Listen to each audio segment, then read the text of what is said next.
സലു കിച്ചണിലേക്ക് സ്വാഗതം. ഇന്ന് കുട്ടികൾക്കൊക്കെ ഇഷ്ടപ്പെടുന്ന ഒരു ഐറ്റമാണ് ഞാൻ ഉണ്ടാക്കാൻ പോകുന്നത്. ടിഫിൻ ബോക്സ് ആയിട്ടൊക്കെ കൊടുത്തുവിടാൻ പറ്റിയ ഐറ്റമാണ് കേട്ടോ. ഇവിടെ എന്റെ കാര്യം എടുത്തു കഴിഞ്ഞാൽ സലുവും സുൽത്താനും റിസ്വാനും ഒക്കെ ഇവിടെ ഉണ്ടായിരുന്ന സമയത്ത് നിങ്ങൾക്കറിയാലോ, ആ സമയത്തുള്ള എന്റെ വ്ളോഗുകൾ കണ്ടു കഴിഞ്ഞാൽ ഒരുപാട് ടിഫിൻ ബോക്സ് റെസിപ്പീസ് ഒക്കെ ഞാൻ ഉണ്ടാക്കാറുണ്ട്. കാര്യം എന്താ, ഇവർക്കൊക്കെ സ്കൂളിലും കോളേജിലും ഒക്കെ കൊടുത്തുവിടാൻ വേണ്ടിയിട്ട് ഉണ്ടാക്കുന്നതാണ്.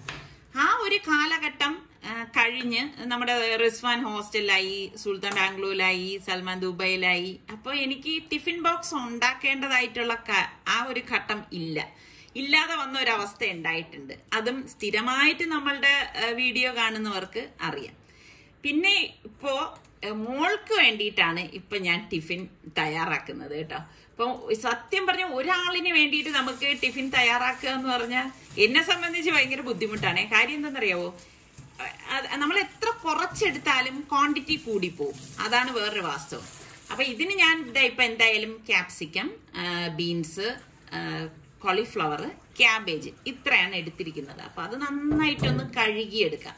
അപ്പൊ ഞാൻ കണ്ടില്ലേ, വളരെ കുറച്ചെടുത്താലും ക്വാണ്ടിറ്റിയിൽ കുറച്ച് കൂടുതൽ ഉണ്ടാവും കേട്ടോ. അപ്പൊ ഞാൻ ഇങ്ങനെയൊക്കെയുള്ള ഐറ്റംസ് ഉണ്ടാക്കുമ്പം മോളുടെ ഫ്രണ്ട്സിനും ഞാൻ കൊടുത്തു വിടാറുണ്ട്.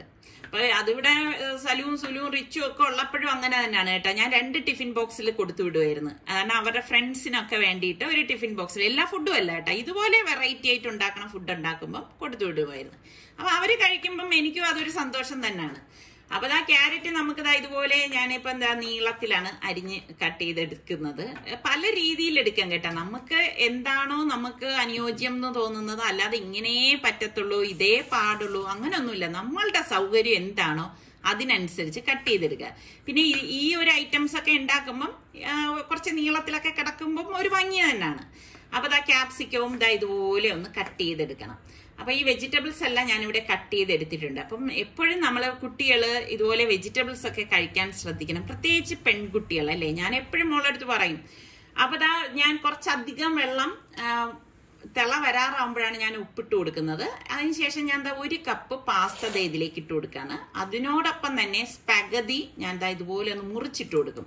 ഇപ്പൊ വലിയ പാത്രമൊക്കെയാണ് വെക്കണമെങ്കിൽ നമുക്ക് മുറിക്കാതെ ഇട്ട് കൊടുക്കാം. ഇതിപ്പോ ഞാൻ മുറിച്ചിട്ടാണ് ഇതൊന്ന് വേവിച്ചെടുക്കുന്നത്. എന്നിട്ട് ഇതാ ഇതുപോലെ ഒന്ന് ഇളക്കി കൊടുക്കും. അത് ഒന്ന് മിക്സ് ആവാൻ വേണ്ടിയിട്ടാണ് കേട്ടോ. ഇനി തമ്മിൽ ഒട്ടാതിരിക്കാൻ വേണ്ടിയിട്ട് ഞാൻ ഇതിലേക്ക് 1 നുള്ള് ഒലിവ് ഓയിൽ ഒഴിച്ചു കൊടുക്കും. അത് ഏത് ഓയിലോ വേണമെങ്കിലും ഇതിലേക്ക് ഒഴിച്ചു കൊടുക്കാം കേട്ടോ. എന്നിട്ട് ഇതാ ഇതുപോലെ ഒന്ന് ഇളക്കിയിട്ടാണ് നമ്മളിത് ഒന്ന് വേവിച്ചെടുക്കുന്നത്.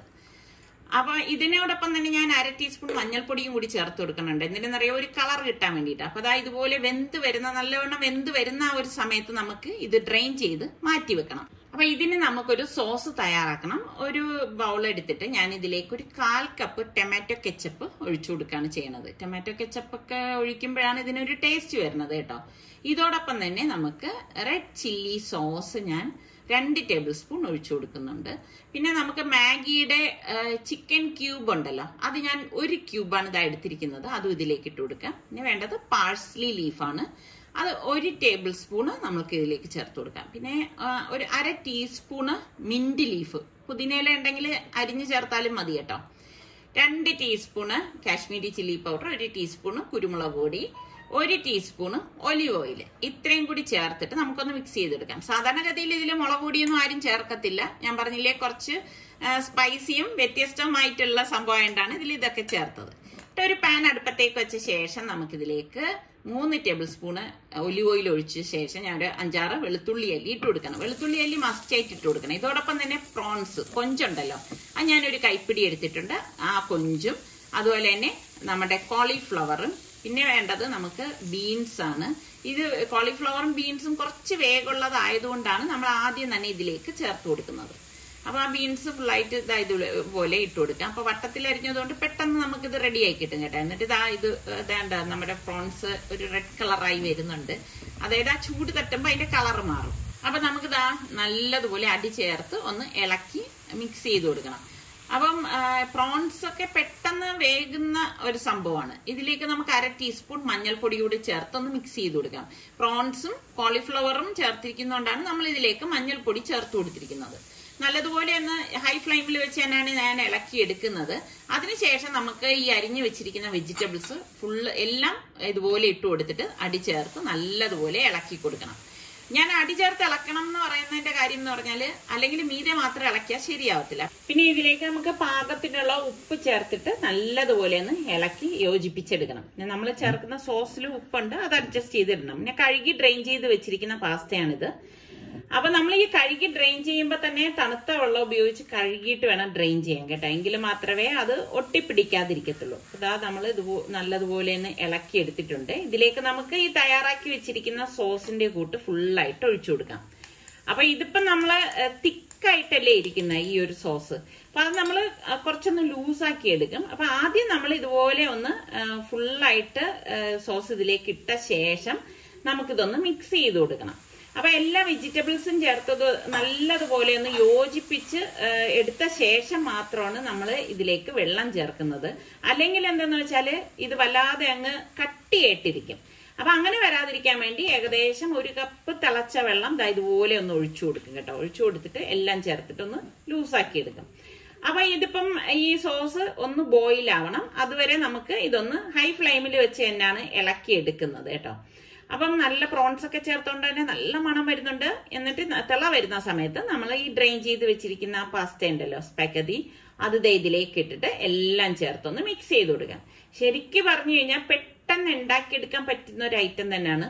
പിന്നെ ഇതിൽ നമുക്ക് ഈ പറഞ്ഞ മാതിരി കുറച്ച് ഹെർബ്സിന്റെ ഇതുപോലെയുള്ള ഐറ്റംസ് ഒക്കെ നമ്മൾ വീട്ടിൽ വാങ്ങിച്ച് വെക്കുകയാണെങ്കിൽ കുട്ടികൾക്ക് നമുക്ക് ഇടയ്ക്കിടയ്ക്ക് നമുക്ക് ഉണ്ടാക്കി കൊടുക്കാൻ പറ്റും. അപ്പൊ ഇതുപോലെ മിക്സ് ചെയ്ത ശേഷം നമുക്ക് ഗ്യാസ് ഓഫ് ചെയ്യാം. ഇനിയിപ്പൊ ഞാൻ ഫോട്ടോയ്ക്ക് വേണ്ടിയിട്ട് കുറച്ചൊന്ന് മാറ്റുകയാണ് കേട്ടോ. മാറ്റിയിട്ടാണ് ഫോട്ടോ എടുക്കുന്നത്. അപ്പൊ അടിപൊളി ഐറ്റമാണ്. അപ്പൊ കുട്ടികൾക്കൊക്കെ ഉറപ്പായിട്ട് ഇത് ഇഷ്ടപ്പെടും. അപ്പൊ തീർച്ചയായിട്ടും നിങ്ങൾ എല്ലാവരും ട്രൈ ചെയ്ത് മക്കൾക്കൊക്കെ കൊടുത്തിട്ട് എങ്ങനെ ഉണ്ടെന്നുള്ളത് ഫീഡ്ബാക്ക് ഒന്ന് തരണം കേട്ടോ. ബ്രേക്ക്ഫാസ്റ്റ് ഒക്കെ കഴിച്ചു കഴിഞ്ഞ് മോള് കോളേജിൽ പോയി കഴിഞ്ഞപ്പോഴാണ് നമുക്കിന്നൊരു കല്യാണത്തിന്റെ കാര്യം ഓർത്തത് കേട്ടോ. ശരിക്ക് ഞാൻ ഉച്ചയ്ക്കാണ് കല്യാണം എന്ന് വിചാരിച്ചിരിക്കുകയായിരുന്നു, കാർഡ് എടുത്ത് നോക്കിയിട്ടില്ലായിരുന്നു. പിന്നെ നിസാർക്ക് നോക്കിയപ്പോഴാണ് കല്യാണം രാവിലെയാണ്. അപ്പൊ 8:30 മുതൽ റിസപ്ഷൻ സ്റ്റാർട്ട് ചെയ്യും. പിന്നെ 10:45-നും 11:30-ക്കും ഇടയ്ക്കാണ് മുഹൂർത്തം എന്നുള്ളത് കണ്ടത്. അപ്പോഴാണ് പിന്നെ പെട്ടെന്ന് റെഡിയായിട്ട് കല്യാണത്തിന് പോകാൻ വേണ്ടിയിട്ട് ഇറങ്ങിയത് കേട്ടോ. ചില സമയം ഇങ്ങനെയാണ്, ഉച്ചയാണ് സമാധാനത്തിന് പോവാന്നൊക്കെ വിചാരിച്ചിരിക്കും. ഇൻസാർക്ക് എപ്പോഴും പറയും ഏതെങ്കിലും കല്യാണം ഉണ്ടെങ്കിൽ കാർഡ് എടുത്ത് നോക്കണം ഏത് സമയത്താണെന്നൊക്കെ ഉള്ളത്. അപ്പൊ ഞാൻ പിന്നെ ആവട്ടെ എന്ന് വിചാരിച്ചിരിക്കും. പിന്നെ ആ കാര്യം അങ്ങ് മറന്നും പോകും, അതാണ് വാസ്തവം കേട്ടോ. അപ്പം സൽമാന്റെ ഫ്രണ്ടിന്റെ കല്യാണമാണ്. ഞാൻ ഇതിനു മുൻപ് വ്ളോഗ് കാണിച്ചിട്ടുണ്ടായിരുന്നല്ലോ. അവരുടെ അച്ഛനും അമ്മയും സിസ്റ്ററും എല്ലാവരും വന്നിട്ടാണ് ഈ കല്യാണത്തിന് ക്ഷണിച്ചത്. അപ്പൊ സൽമാൻ ഉണ്ടായിരുന്നെങ്കിൽ സൽമാനും മോളും ഒക്കെ കൂടി ഈ കല്യാണത്തിന് പങ്കെടുത്തേനായിരുന്നു. അപ്പൊ ഇന്നിപ്പോ മോക്ക് കോളേജും ഉണ്ടായിരുന്നു. അപ്പൊ പിന്നെ ഞാനും സർക്കായുമാണ് ഇപ്പൊ കല്യാണത്തിനായിട്ട് വന്നത്. അപ്പൊ ഞങ്ങളുടെ ഇവിടെ ഇടപ്പഴഞ്ഞിയിൽ RDRൽ വെച്ചായിരുന്നു കല്യാണം കേട്ടോ. അപ്പൊ ഇപ്പൊ നമ്മള് കല്യാണത്തിന്റെ ആ ഒരു ഓഡിറ്റോറിയത്തിൽ എത്തിയിട്ടുണ്ട്. അപ്പൊ ഞങ്ങള് അധികം വൈകിട്ടൊന്നും ഉണ്ടായിരുന്നില്ല. നമ്മൾ അവിടെ ചെന്നപ്പോഴേക്ക് ഓരോരുത്തർ വന്നു തുടങ്ങുന്നേ ഉണ്ടായിരുന്നല്ലോ. അപ്പൊ അകത്തേക്ക് കയറിയപ്പോഴേക്ക് എന്റെ റൈറ്റ് സൈഡിൽ നിൽക്കുന്നത് ഫ്രണ്ടിന്റെ അമ്മയാണ് കേട്ടോ. പിന്നെ അവരുടെ ബന്ധുക്കളൊക്കെ ഇവിടെ ഉണ്ടായിരുന്നു. അപ്പം അവരുടെ ബന്ധുക്കളൊക്കെ നമ്മളുടെ കടുത്ത ആരാധകരാണെന്നൊക്കെയാണ് പറയുന്നത് കേട്ടോ, അമ്മ പറഞ്ഞതാണ്. അപ്പൊ ഇതാണ് നമ്മളുടെ സലുവിന്റെ ഫ്രണ്ടും അച്ഛനും. അങ്ങനെ എല്ലാവരെയും കാണാൻ സാധിച്ചു. അവരൊക്കെ ഭയങ്കര കാര്യമായിരുന്നു കേട്ടോ. ഇതൊരു ബ്രദറാണ്, ഇതും സലുവിന്റെ ഫ്രണ്ടാണ്. അപ്പം എല്ലാവരെയും നമ്മളിങ്ങനെ കാണുമ്പോൾ ഭയങ്കര ഒരു സന്തോഷമാണ്. പിന്നെ ഈ കല്യാണങ്ങൾക്കൊക്കെ വരുമ്പോൾ ഉള്ള മെയിൻ സംഭവമാണ് അത് അവരുടെ സിസ്റ്ററാണ് കേട്ടോ. ഫോട്ടോ സെഷൻ എന്ന് പറയുന്നത് അല്ലേ. അപ്പൊ നമ്മൾ ചെന്ന വഴിക്ക് തന്നെ ഇവർ പറഞ്ഞായിരുന്നു ഫോട്ടോ നമുക്ക് എല്ലാവർക്കും കൂടി ഒരുമിച്ചൊന്ന് ഫോട്ടോ എടുക്കാന്ന്. എനിക്ക് ഭയങ്കര ഇഷ്ടമാണ് എല്ലാവരും ഒരുമിച്ച് നിൽക്കുമ്പം ഇതുപോലെയുള്ള ഫോട്ടോസ് ഒക്കെ എന്ന് പറഞ്ഞു കഴിഞ്ഞാൽ പിന്നീട് കുറെ നാൾ കഴിഞ്ഞിട്ട് നോക്കുമ്പോഴാണ് അതിന്റെ ഒരു രസം ഇരിക്കുന്നത്. അങ്ങനെ പിന്നെ ഫോട്ടോസ് ഒക്കെ എടുത്തു. അപ്പം ഓരോരുത്തർ വന്നു തുടങ്ങുന്നതേ ഉണ്ടായിരുന്നുള്ളൂ.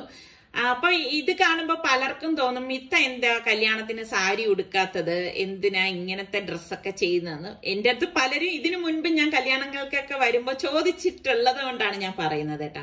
നമ്മളെ ഈ ഡ്രസ്സിങ്ങിലൊന്നും അല്ല കാര്യം കേട്ടോ. അങ്ങനെ വിശ്വസിക്കുന്ന ഒരു വ്യക്തിയാണ് ഞാന്. നമ്മളുടെ പെരുമാറ്റത്തിലും നമ്മളുടെ സ്വഭാവത്തിലും അതിലൊക്കെയാണ് നമ്മള് നമ്മൾ ഓരോന്നും പുലർത്തേണ്ടത് എന്നാണ് ഞാൻ വിശ്വസിക്കുന്നത് കേട്ടോ. അപ്പോഴും ഡ്രസ്സിംഗ് എന്ന് പറയുന്നത് ഓരോരുത്തരുടെ കംഫർട്ടാണെന്നേ. അപ്പൊ ഞാൻ ഒരു അത്രക്കാരിയല്ല, ഭയങ്കര ഇങ്ങനെ എന്ത് പറയാ, കല്യാണത്തിന് ഇങ്ങനത്തെ ഒരു ഡ്രസ്സിംഗ് ആയിരിക്കണം, അത് സാരി ഉടുത്താലേ ഭംഗിയാവൂ എന്നൊന്നും വിശ്വസിക്കുന്ന ഒരു കൂട്ടത്തിലല്ല. നമുക്ക് എന്താണോ കംഫർട്ടായിട്ടുള്ള ഡ്രസ്സ് അത് നമ്മൾ ധരിക്കുക എന്ന് വിശ്വസിക്കുന്ന ഒരാളാണ് ഞാൻ പറയുന്നതിനോട് യോജിക്കുന്നവരും ഉണ്ടാകാം. പക്ഷെ എന്റെ ഒരു കാഴ്ചപ്പാട് ഇത് തന്നെയാണ്. അപ്പൊ അതിലൊന്നും വലിയ കാര്യമില്ല. എപ്പോഴും നമ്മള് സന്തോഷവതിയായിട്ടിരിക്കുക, മറ്റുള്ളവരോട് നല്ല രീതിയിൽ പെരുമാറുക, ഇത് തന്നെയാണ് ഏറ്റവും വലിയ കാര്യം എന്ന് ഞാൻ വിശ്വസിക്കുന്നു കേട്ടോ. അപ്പൊ ദേ മുഹൂർത്തമായി താലികെട്ട് നടക്കാണ്. നിങ്ങൾ ശ്രദ്ധിച്ചിട്ടുണ്ടോ, ഇപ്പോ ക്യാമറാമാൻമാര് ഇങ്ങനെ ഫ്രണ്ടിൽ വന്ന് ഇങ്ങനെ കവർ ചെയ്ത് നിൽക്കുമ്പോൾ നമ്മളൊക്കെ അവരെ വഴക്ക് പറയാറുണ്ട്. പക്ഷെ അങ്ങനെ ചെയ്യുന്ന എന്താന്ന് വെച്ചാൽ അവർക്ക് ആ ഒരു ആൽബത്തിനും ഫോട്ടോയ്ക്കും വേണ്ടിയിട്ട് ഫ്രണ്ട് വ്യൂ കിട്ടണം. അതിനു വേണ്ടിയിട്ടാണ് അവരെ ഫ്രണ്ടിൽ നിന്ന് തന്നെ ഫോട്ടോ എടുക്കുന്നത്. പക്ഷെ ഇപ്പോൾ ഉള്ള കല്യാണ മണ്ഡപങ്ങളിലെല്ലാം 2 സ്ക്രീന് 2 സൈഡിലും ഉണ്ടാവും. അപ്പൊ അതുകൊണ്ട് തന്നെ നമുക്ക് ആ ഒരു വിഷ്വല് നഷ്ടപ്പെടത്തൊന്നുമില്ല കേട്ടോ. എന്നാലും പരമാവധി ഇപ്പൊ ക്യാമറാമാൻമാർ അഡ്ജസ്റ്റ് ചെയ്തൊക്കെ തന്നെയാണ് പല കല്യാണങ്ങൾക്ക് നിൽക്കുന്നതായിട്ട് ഞാൻ കണ്ടിട്ടുള്ളത്. ഞാൻ ഇങ്ങനെയൊക്കെയുള്ള കാഴ്ചകള് കൂടുതൽ ശ്രദ്ധിക്കാറുണ്ട് കേട്ടോ.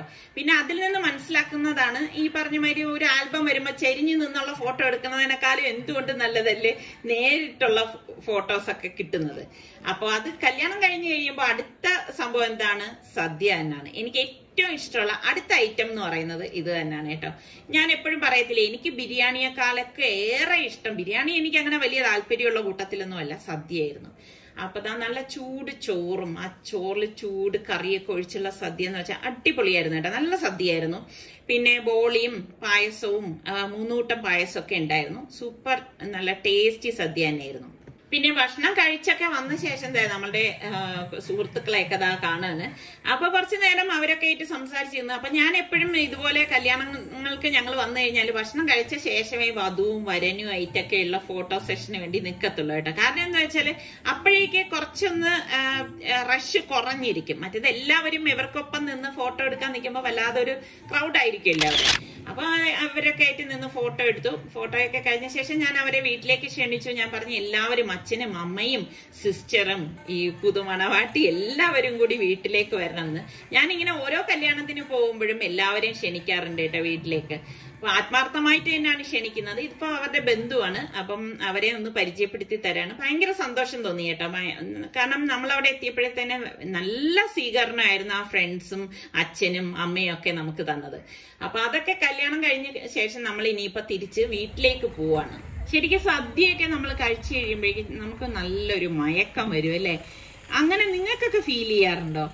ആ സദ്യ ഓർഡർ അനുസരിച്ച് കഴിക്കണം. അതിനാണ് അവസാനം ആ മോര് വരെ. അതിൽ ഈ ദഹനത്തിന്റെയും ഒക്കെ സംഭവം ഉണ്ട്. അതുകൊണ്ടാണ് ഈ രസം, മോര് ഇങ്ങനെയുള്ളതൊക്കെ തരുന്നത്. എന്തായാലും എനിക്ക് ഈ വക സദ്യ ഞാൻ തുടക്കം മുതൽ ഒടുക്കം വരെ ഉള്ളതും ഞാൻ ടേസ്റ്റ് ചെയ്യാറുണ്ട് കേട്ടോ. ഒന്നും സ്കിപ്പ് ചെയ്യാറില്ല കാര്യത്തില്. നിങ്ങളും ഇങ്ങനെ സ്കിപ്പ് ചെയ്യാത്ത ആൾക്കാരൊക്കെ ഉണ്ടെങ്കിൽ പറയൂ കേട്ടോ. എന്തായാലും ഇപ്പൊ നമ്മൾ നേരെ വീട്ടിലെത്തി. അപ്പൊ ഇനി ഒന്ന് കുറച്ച് നേരം ഒന്ന് മയങ്ങണം, എങ്കിലേ ശരിയാവത്തുള്ളൂ. അപ്പൊ ഈ കണ്ടെയ്നേഴ്സ് ഉണ്ടോ, ഇത് ഞാൻ ദുബായിൽ ഐക്കിയിൽ ചെന്നപ്പോ കണ്ടതാണ് കേട്ടോ. അപ്പൊ എനിക്ക് ഭയങ്കര ഇഷ്ടപ്പെട്ടു. അപ്പൊ 1-2 ഐറ്റംസും കൂടി ഞാൻ നോക്കി വെച്ചിട്ടുണ്ടായിരുന്നു. അപ്പൊ ഞാൻ വിചാരിച്ചു വരുന്ന ഇതിന് തൊട്ട് മുൻപ് ഒന്നും കൂടി ഐക്കിയിൽ പോവാം, എന്നിട്ട് ഇതൊക്കെ വാങ്ങിക്കാന്ന് കരുതി. പക്ഷെ എനിക്ക് ഐക്കിയിൽ പോകാനും പറ്റിയില്ല. ഞാൻ ആ കാര്യം ഓർത്തുമില്ല എന്നുള്ളതാണ്. അപ്പൊ ഇവിടെ വന്നപ്പോഴാണ് ഞാൻ ഓർമ്മിച്ചത്, ഞാൻ ആ കണ്ടെയ്നർ വാങ്ങിയില്ലല്ലോ എന്നുള്ളത്. അങ്ങനെ ഞാൻ സുൽത്താന്റെ അടുത്ത് പറഞ്ഞു, എനിക്കിവിടെ എല്ലാം ഓൺലൈനിൽ വരുത്തിച്ചു തരുന്നത് സുൽത്താനാണ് കേട്ടോ. സലു ഉള്ളപ്പോ സലു ആയിരുന്നു, ഇപ്പൊ സുലു ആണ് എനിക്കിതെല്ലാം ഓർഡർ ചെയ്ത് വരുത്തുന്നത്. അപ്പൊ ഞാൻ അവന്റെ അടുത്ത് ഇങ്ങനെ പറഞ്ഞപ്പോഴേക്കും അവൻ ഓർഡർ കൊടുത്തിരുന്നു. കഴിഞ്ഞ ആഴ്ച ഓർഡർ കൊടുത്തതാണേ. ഐക്കിയുടേത് തന്നെയാണ്, നമ്മുടെ ഇവിടത്തെ ഐക്കിയുടേതാണ് കേട്ടോ. അപ്പൊ ഇപ്പൊ അത് എനിക്ക് കൈ കിട്ടി. എനിക്ക് ഭയങ്കര സന്തോഷമായി കേട്ടോ. കാരണം ഞാനിത് ആഗ്രഹിച്ചൊരു സംഭവമാണല്ലോ. സാധാരണ ഞാൻ നോർമൽ ഇതിൽ ഞാനിങ്ങനെ പ്ലാസ്റ്റിക് കണ്ടെയ്നർ ഒന്നും ഇപ്പൊ വാങ്ങിക്കാറില്ല. ഇതിപ്പം ഐക്കിയുടെ ആയതുകൊണ്ട് തന്നെ നല്ല ക്വാളിറ്റി കണ്ടെയ്നർ ആണ് കേട്ടോ. ഇത് എന്റെ ഉള്ളതെല്ലാം ഗ്ലാസിന്റെതോ സ്റ്റീലിന്റെതോ ഒക്കെ ആയിരിക്കും. അപ്പൊ പരമാവധി ഞാനിപ്പം പ്ലാസ്റ്റിക് അങ്ങനെ വാങ്ങിക്കാതെ ഇരിക്കുകയായിരുന്നു. പക്ഷെ ഇതെനിക്ക് അത്ര ഇഷ്ടപ്പെട്ടത് കൊണ്ടാണ് ഞാൻ വാങ്ങിക്കാൻ കരുതി. എന്തെങ്കിലുമൊക്കെ ഇട്ട് ഫ്രൂട്ട്സ് ആയാലും എന്തെങ്കിലുമൊക്കെ ഇട്ടിട്ട് നമുക്ക് അടച്ച് ഫ്രിഡ്ജിൽ വെക്കാമല്ലോ. ഇതിനാണെങ്കിൽ 5 ലിഡും ഉണ്ട് കേട്ടോ. ആ ബൗളിനൊത്ത ലിഡും ആണ്. അപ്പൊ നല്ല ഒരു കംഫർട്ടായിട്ട് എനിക്ക് തോന്നി. എനിക്ക് അങ്ങനെ ഇഷ്ടപ്പെടത്തില്ല ചില കാര്യങ്ങൾ. എനിക്ക് ഇഷ്ടപ്പെട്ടു കഴിഞ്ഞാൽ അത് ഭയങ്കര ഒരു ആഗ്രഹിക്കുകയും ചെയ്യും. അങ്ങനെ ഒരു വ്യക്തിയാണ് ഞാൻ കേട്ടോ. അപ്പൊ എന്തായാലും ഇതിപ്പോ കൈ കിട്ടിയപ്പോ എനിക്ക് ഭയങ്കര സന്തോഷമായി. അപ്പൊ ഇതൊക്കെ തന്നെയാണ് നമ്മളുടെ ഇന്നത്തെ വിശേഷം എന്ന് പറയുന്നത്. അപ്പൊ നമ്മളുടെ ചാനൽ കണ്ടോണ്ടിരിക്കുന്നവരിൽ സബ്സ്ക്രൈബ് ചെയ്യാതെ കാണുന്ന ആരെങ്കിലും ഒക്കെ ഉണ്ടെങ്കിൽ നിങ്ങൾക്ക് നമ്മളുടെ ചാനൽ ഇഷ്ടപ്പെടുകയാണെങ്കിൽ സബ്സ്ക്രൈബ് ചെയ്യാനും ആ ബെല്ലൈക്കൺ പ്രസ് ചെയ്യാനൊന്നും മറന്നു വരുതേ. ബെല്ലൈക്കൺ പ്രസ് ചെയ്യുമ്പോൾ നിങ്ങൾക്ക് ഓൾ എന്നൊരു ഓപ്ഷൻ കാണും. അതും കൂടി ക്ലിക്ക് ചെയ്താൽ മാത്രമേ നിങ്ങൾക്ക് നോട്ടിഫിക്കേഷൻ ഒക്കെ കിട്ടത്തുള്ളൂ. അപ്പൊ അടുത്ത് നമുക്ക് നല്ല റെസിപ്പിയോ വ്ളോഗോ ഇട്ടൊക്കെ കാണാം. അതുവരയ്ക്കും എല്ലാവർക്കും ബൈ.